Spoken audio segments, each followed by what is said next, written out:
All right, well, let's go back now to the carbon tax. And the degree of difficulty, clearly, is magnified because it's built on a foundation of a broken promise.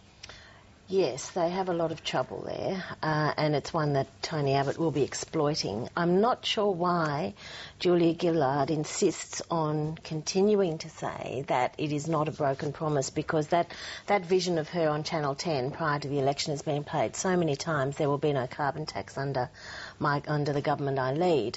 And while you can understand where Greg Combet is coming from when he says this is actually an emissions trading scheme, it's not for the next 3, 4, 5 years or wherever, and also it's a possibility of moving to an emissions trading scheme. Yeah, though she did change her rhetoric slightly on that this morning. She said that, well, it's a different parliament, and I could have come in and thrown my hands in the air and said, well, I can get nothing done, or you be pragmatic and you do deals. Well, exactly. I mean, she could have applied a bit of a Tony Abbott phrase to it and said, well, you know, that's what happens when you've got this sort of a parliament, and this is what we're going to do as we move to it, so let's get over it and move on. You know, it's this continual trying to paint black as white that gets her into strife. But part of the problem, surely, is that it's not just this instant, and Tony Abbott has seized on this. He looked, going back to the Kevin Rudd thing, the whole bit, he's throwing it all together as a sort of a general issue about trust as it applies to Julia Gillard. Have a look at this.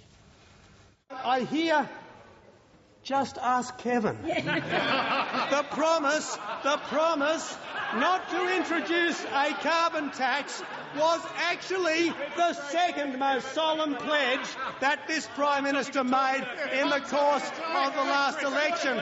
The most solemn pledge, perhaps, was the pledge to the former Prime Minister, I'm with you, Kevin. I'm with you.